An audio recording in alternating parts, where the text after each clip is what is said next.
بسم اللہ الرحمن الرحیم۔ السلام علیکم۔ حجاج بن یوسف مکہ کا گورنر تھا جو بہت زیادہ سخت طبیعت رکھتا تھا، اور جو بات بھی اس کے دل میں آتی تھی اس کو کر دیتا تھا۔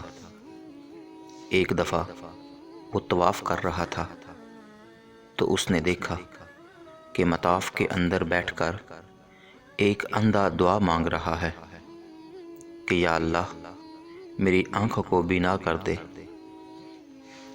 مجھے روشنی عطا کر دے۔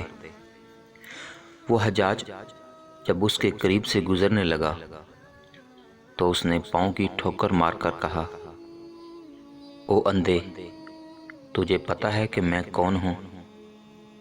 تو وہ بیچارہ حیران ہو گیا کہ یہ کون ہے۔ پوچھا، کون ہو آپ؟ کہنے لگا، حجاج بن یوسف۔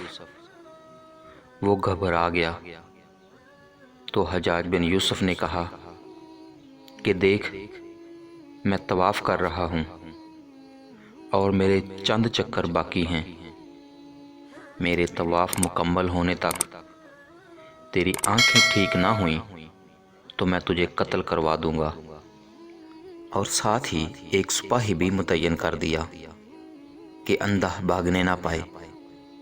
خود طواف کرنے لگ گیا۔ اب تو اندھے کا حال ہی عجیب ہو گیا۔ دعا مانگتا تھا کہ پہلے تو صرف بینائی مانگتا تھا، اب تو زندگی کا سوال ہے۔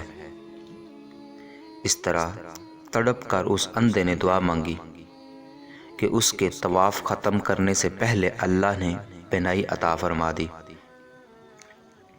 حجاج بن یوسف نے کہا کہ میں نے اپنے بڑوں سے یہ بات سنی ہے، جیسے تم پہلے دعا مانگ رہے تھے، قیامت تک یہاں بیت اللہ کے سامنے بیٹھ کر وہ دعا مانگتے رہتے تو تمہیں بینائی کبھی نہیں ملتی، کیونکہ زبان سے الفاظ نکل رہے تھے، دل حاضر نہیں تھا۔ اب جب تمہیں جان کی فکر ہوئی کہ میری موت اور زندگی کا سوال ہے، اب تم نے تڑپ کر دعا مانگی، اور جو بندہ تڑپ کر دعا مانگے اللہ کبھی اس کی دعا کو رد نہیں کیا کرتے۔ یہاں امید سے زیادہ ملتا ہے۔ سچے دل سے، تڑپ کے ساتھ آج ہم جتنا مانگیں گے، یقیناً ہمارے اندر کی تڑپ کو دیکھتے ہوئے وہ پروردگار پھر اپنی شان کے مطابق عطا کرے گا، انشاءاللہ۔